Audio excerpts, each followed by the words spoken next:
ng pamahalaan ang pagkakalob ng tulong sa mga biktima ng kaguluhan sa Mindanao. Ayon kay PCOO Secretary Sonny Coloma, patuloy ang pakikipag-ugnayan ng DSWD Coordinating Committee on the Cessation of Hostilities at OPAP sa ARMM upang tiyakin ang kapakanan ng mga mamamayan sa mga apektadong lugar. Tiyak po yan, dahil yan ang isa sa mga pangunahing tungkulin ng ating Department of Social Welfare and Development. Noon lang pong nakaraang Biyernes, mabatid ko po mula kay Secretary Soliman na ang DSWD ay masinsing nakikipag-ugnayan sa ARMM Regional Government sa pamagitan ni Gobernador Mujib Ataman.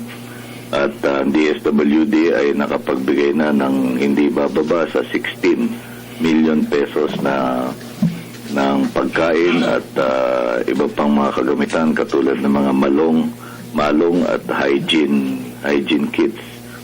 At yung DSWD din ay nagbigay sa provincial government ng Maguindanao sa pamagitan ni Governor Ismael Toto Magudadato ng 2,500 sako ng bigas na matig 50 kilo bawat isa.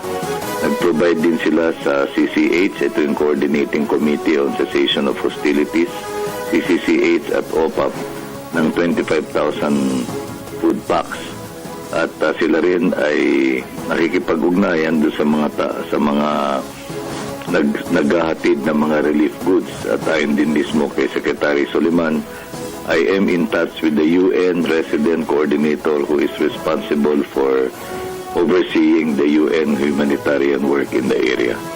Kaya patuloy po yung sinasagawa ng DSWD para tiyakin yung kapakanan ng ating mga mamamayan sa mga lugar na apektado, at tayo rin po ay nakikipag-ugnayan sa iba't ibang nakikipag-ugnayan din po tayo sa United Nations.